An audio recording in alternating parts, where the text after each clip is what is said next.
May 1943, North Atlantic. Kapitänleutnant Rolf Schäfer stood in the conning tower of U-421, binoculars pressed against his face. The fog was so thick he could barely see 30 meters ahead. Perfect conditions for a hunter. For 3 years, Schäfer had stalked these waters like a predator. 21 Allied ships sunk, 87,000 tons sent to the bottom. His crew called him Der Schatten, the Shadow. But shadows, Schäfer was about to learn, could be seen by the right eyes. The hydrophone operator's voice crackled through the speaker, nervous, uncertain. "Kapitän, I'm hearing something strange." Schäfer descended into the control room. "What kind of strange?" "Not propellers, not Aztec, it's an echo, sir, like hollow metal. But it comes after we move, not before." Schäfer felt his chest tighten. After 200 days at sea, his hydrophone operator knew every sound the ocean made. If he said something was wrong, something was wrong. "Where's it coming from?" "Everywhere, sir. It's like the water itself is—" "Alarm! Clear the bridge!" Schäfer's instinct overrode logic. No aircraft visible. No radar warning from METOX. Just a sound that defied explanation. U-421 tilted downward, diesel engines cutting to electric motors. 60 meters, 80, 100, silent running. The crew held their breath. Then they heard it. Aircraft engines, growing louder, coming straight toward them. "Impossible!" the first officer whispered. "We're submerged. METOX detected nothing. How?" The first depth charge exploded 40 meters above them, then another, then 4 more in rapid succession, each one terrifyingly precise. Light bulbs burst, gauges cracked, cold seawater sprayed through a dozen small fractures. Schäfer gripped the periscope mount as the boat shuddered violently. His mind raced through possibilities. Radar breakthrough, code compromise, acoustic tracking.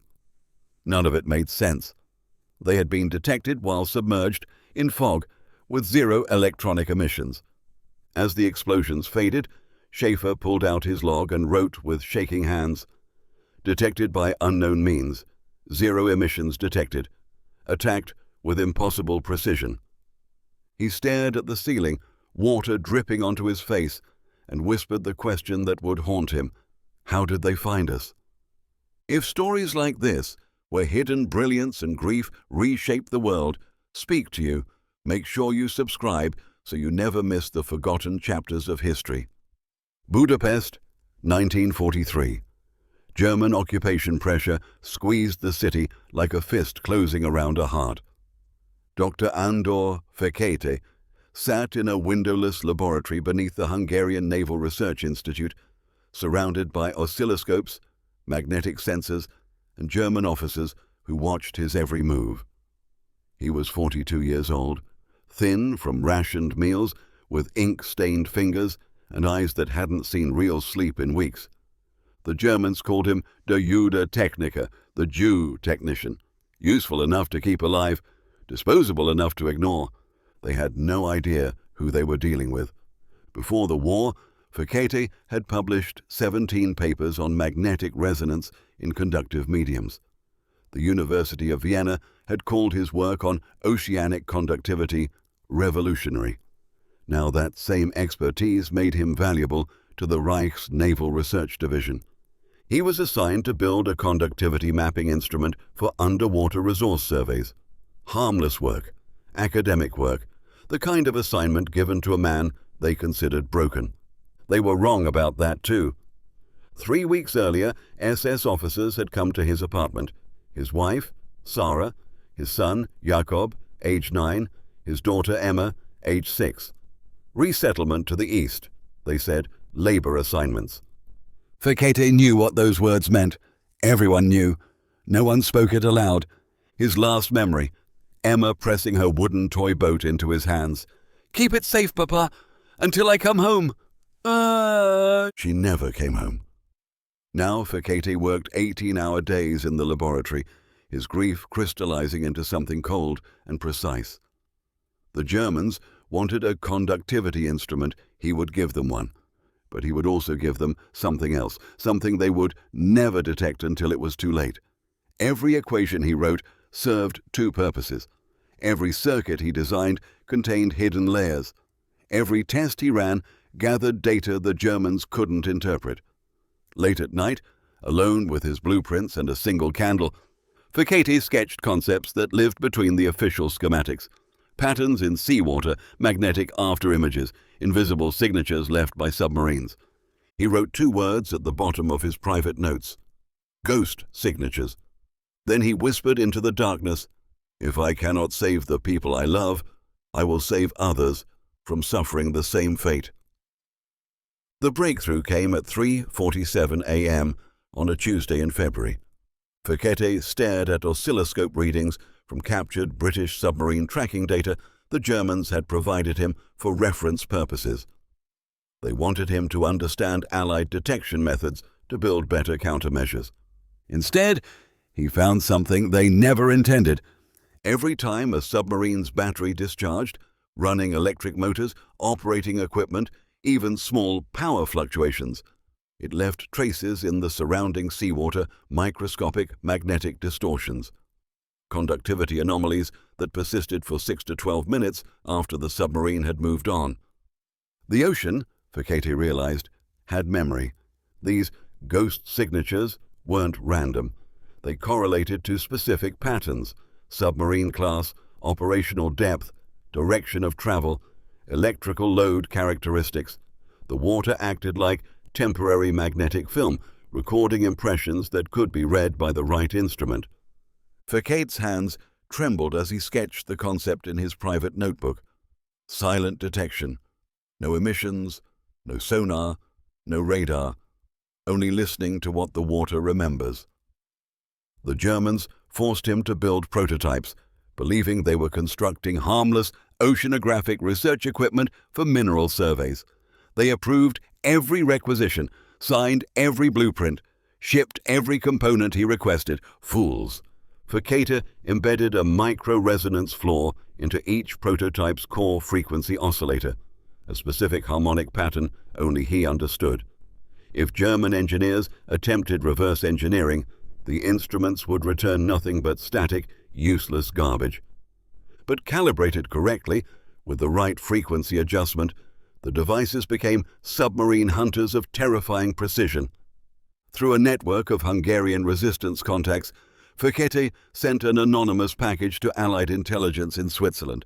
No name, no explanation, just raw data, calibration notes, and a single typed sentence from a Hungarian scientist seeking justice. 3 weeks later, he watched German officers crate the first operational prototype for shipment to Atlantic naval stations. They joked about Jewish superstition and magnetism nonsense as they loaded it onto trucks. Facchetti said nothing. He simply returned to his laboratory and began building the second unit. The weapon that would destroy the U-boat fleet was being deployed by the very people it would annihilate. They cheered as they carried their own execution to the sea. Convoy HX-229 crossed the North Atlantic under a blanket of fog so dense that escort destroyers couldn't see their own bow waves. 5 U-boats shadowed them, Wolfpacks Stürmer, veterans all. They had sunk 43 ships between them in the previous 6 months. Kapitän Heinrich Müller commanded U-338 from his position 3 kilometers ahead of the convoy. Visibility 28 meters. Sea state, calm conditions, perfect. He raised his hand to signal the attack. Then the Liberator bomber appeared directly overhead. No warning, no radar pulse detected by METOX. The aircraft simply materialized from the fog and dropped 8 depth charges with surgical precision. U-338's hull ruptured in 90 seconds. 52 men died without sending a distress signal. 20 kilometers south, U-527 reported via encrypted transmission. Under attack. Aircraft found us in 0 visibility. Impossible. How do they... Static. Within 6 hours, 3 more boats went silent. No explosions heard, no debris found. Just silence where submarines used to hunt. At U-boat headquarters in Lorient, Admiral Dönitz stared at the operational map with growing unease. 5 boats, 5 experienced commanders, all lost in a single convoy engagement. Coincidence? His chief of staff suggested. Improved air patrol routes? Statistical probability. Dönitz wasn't convinced. Run the analysis. Every attack in the past 72 hours. I want patterns. The report came back 3 hours later. 23 U-boat contacts with Allied forces. 19 attacks occurred in fog, darkness, or conditions where visual detection was impossible. Aircraft appeared above submarines with 0 radar warning. Depth charges landed within 50 meters of submerged boats running silent. They're seeing something we can't detect, Dönitz said quietly. If you appreciate deep-dive historical narratives like this, go ahead and subscribe. I bring these forgotten events back into the light every week. And while you're here, tell me your favorite moment from this story. Which scene stayed with you? Meanwhile, in London, Allied naval intelligence reviewed data from Feketti's prototype installed on a patrol aircraft 3 weeks earlier. The magnetic anomaly readings painted a perfect picture. 5 distinct signatures moving through the water, each one corresponding exactly to reported U-boat positions. A British officer wrote in his classified report, "It's as if the ocean itself is telling us where they are." Feketti, alone in his Budapest laboratory, received confirmation through resistance channels. First deployment successful. Enemy losses confirmed. He closed his eyes and whispered his daughter's name. The ocean stopped being neutral territory. It became a weapon. U-229 drifted silently at 140 meters depth, engines off, crew barely breathing. Above them, a storm raged. Thunder, lightning, waves crashing. Radar should have been useless in these conditions. Depth charges fell anyway. 6 explosions. Direct hits. The boat imploded in 4.3 seconds. 200 kilometers east, U-boat's U-415 raised its periscope for exactly 2 seconds to verify position. A Sunderland flying boat banked hard and dove before the periscope even retracted. 4 depth charges. Perfect placement. U-415 survived with a shattered hull and 23 dead. In the Denmark Strait, U-boat U-954 ran submerged through a violent thunderstorm. Lightning struck the water every few seconds. Electromagnetic interference made all electronic detection impossible. A destroyer appeared from the storm and dropped a full pattern of depth charges directly above them without slowing, without searching, without hesitation. U-954's captain transmitted one final message before his boat sank. "They tracked us through a thunderstorm. Explain this." No one could. Allied air crews were equally baffled by their own success. A Royal Canadian Air Force pilot wrote in his after-action report, "The new equipment showed us a glowing signature in the water. We followed it like a trail of breadcrumbs. The U-boat never knew we were there until the charges hit." In operations rooms across occupied France, German naval commanders compared notes and found terrifying patterns. Submarines detected immediately after surfacing, attacked during silent running, ambushed in conditions previously considered safe, hit in weather that made all conventional detection impossible. One commander broke protocol and spoke the forbidden words in a staff meeting. "Gentlemen, we are no longer hunters. We are prey." Panic rippled through the U-boat fleet. Crews refused orders. Some commanders disabled their radios, convinced the Allies were tracking transmissions. Others surfaced only at night, only in fog, only when absolutely desperate. None of it mattered. Feketti worked through 72 sleepless hours, refining calculations transmitted through Allied intelligence networks. His instruments were learning, adapting, becoming more precise with each deployment. The report reached German Naval High Command at dawn. 11 U-boats lost in 36 hours. Admiral Dönitz stared at the numbers and felt something he hadn't felt since 1940. Fear. Emergency session. Kriegsmarine High Command. 0400 hours. Admiral Dönitz sat at the head of the table, surrounded by intelligence officers, cryptographers, and submarine commanders pulled from active duty. The question burned in every mind. How are they finding us? Radar breakthrough, someone suggested. Impossible! Metox detects nothing. Our scientists confirm Allied radar operates on known frequencies. We'd see it. Acoustic tracking? Submarines report attacks while running completely silent. No propeller noise, no machinery sounds. Nothing. Code compromise? We've changed code books 6 times in 3 weeks. Losses continue regardless.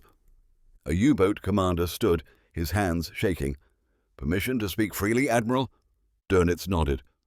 My crew believes the Allies have supernatural detection. They say the aircraft can read our thoughts. I know how this sounds, but 17 years of naval service taught me to trust evidence. The evidence says they see us when seeing us should be impossible. Silence filled the room. Dönitz ordered immediate investigations. Interrogate officers for traitors, burn all existing codebooks, test radar frequencies across every spectrum, examine captured Allied equipment for unknown technology.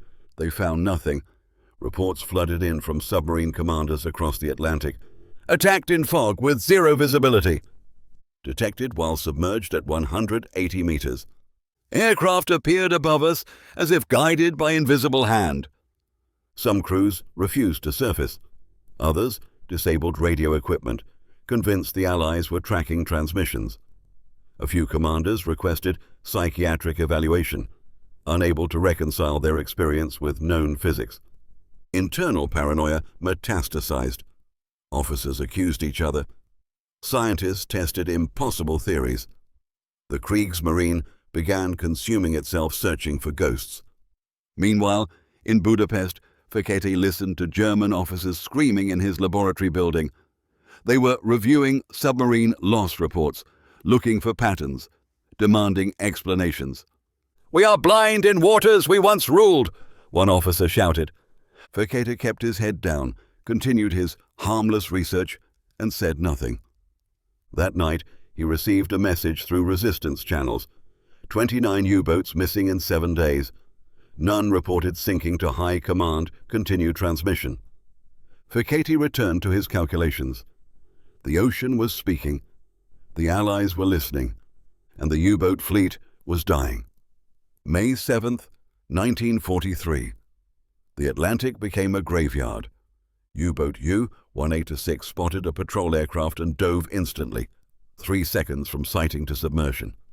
The aircraft adjusted course mid-flight and dropped depth charges on the exact spot where U-186 descended. Direct hit. 51 dead. U-boat U-659 ran at 190 meters depth, deeper than any depth charge's effective range. Destroyers tracked it for 40 minutes, adjusted their charges for extreme depth, and dropped a pattern that crushed the pressure hull like an aluminum can. No survivors. U-boat U-231 attempted the oldest submarine trick, hiding beneath a merchant ship's keel, using the vessel's noise to mask its signature. An Allied destroyer ignored the merchant ship completely and dropped charges on U-231's exact position. The submarine surfaced, shattered. The crew surrendered immediately, begging to know how they'd been found. The destroyer captain had no answer. Radio traffic across the Atlantic dissolved into chaos. They found us again. Impossible! We were static. June 1944. Budapest. Soviet artillery echoed in the distance. British intelligence operatives moved through the city under cover of darkness. Their mission: extract Dr. Andor Fekete before the Germans discovered what he'd done, or before the Soviets claimed him as a prize. They found him in his laboratory, destroying documents by candlelight. "Dr. Fekete, we need to leave, now!" He looked up with hollow eyes. "My family. Can you find them?" The lead operative's silence answered the question. They smuggled him through Hungary, Austria, and France. By August, he stood in a London debriefing room surrounded by Allied naval intelligence officers who treated him like he'd won the war single-handedly. They were right. He had. But within 72 hours, The celebration ended. Senior British officials reviewed Feketey's technology and reached a terrifying conclusion. It was too effective, too destabilizing, too dangerous to ever deploy again. If this technology becomes public, one official argued, every nation will demand it. Submarine warfare becomes obsolete. Naval strategy collapses. We'll create an arms race in magnetic detection that makes radar look primitive. The prototypes were dismantled. Blueprints were burned. Documents were stamped top secret, never to be deployed and locked in vaults that wouldn't open for 50 years. Feketey was offered asylum, a pension, a new identity, and one condition: silence. He accepted everything except recognition. One autumn morning, he walked alone through London fog, gripping his daughter's wooden toy boat in his coat pocket. He'd carried it through laboratories, safe houses, and border crossings. The paint was faded now. One mast had broken. A British officer found him by the Thames and offered what they called appropriate honours: medals, public acknowledgement, a ceremony. Fekete shook his head. "I did not do this for glory." "Then why?" He stared at the river, at his reflection in the dark water. "Because when you cannot save the people you love, you save others from suffering the same fate." He never spoke of the technology again. History recorded the Allied victory in the Atlantic. It forgot the invisible man who made it possible. The files were declassified in 1994, 50 years after they were sealed. Post-Cold War historians discovered fragments buried in British Admiralty archives, references to Fekete arrays. Technical specifications for magnetic conductivity detection. After-action reports from May 1943 describing oceanic signatures that glowed like phantom footprints in water. One researcher, Dr. Sarah Chen, spent 3 years piecing together the story. She found magnetic anomaly detection systems developed in the 1960s that bore suspicious resemblance to Feketey's original concepts, as if engineers had rediscovered his work decades later without knowing its source. She interviewed convoy escort survivors, now in their 80s. They remembered May 1943 vividly. "The Atlantic lit up," one veteran recalled. "Our detection equipment showed us things we'd never seen before. Submarine positions appeared on screens like stars appearing at dusk. We thought it was magic. It wasn't magic. It was grief converted to mathematics." Military historians now recognize what happened. Without the U-boat threat, Britain's supply lines stabilized. American troops and equipment poured across the Atlantic. Unimpeded D-Day became logistically possible. The German Navy never recovered its Atlantic dominance. One technology, one man. The entire course of the war shifted. Dr. Chen found Feketey's death certificate in a London suburb, 1957, heart failure, age 56. No family present, no public funeral. An obituary that listed him as a research scientist. The cruel mathematics of war. A man the Nazis enslaved ended up crippling one of their most powerful weapons. The people who stole his family gave him the tools to save millions of other families from the same fate. Dr. Andor Fekete never saw his wife again, never held his children, never got to explain to his daughter why he couldn't keep her toy boat safe. But convoys crossed the Atlantic unmolested, soldiers reached Europe, families stayed whole because U-boats couldn't hunt anymore, 43 submarines in 7 days, 2,000 German sailors, and one invisible man who history forgot to remember.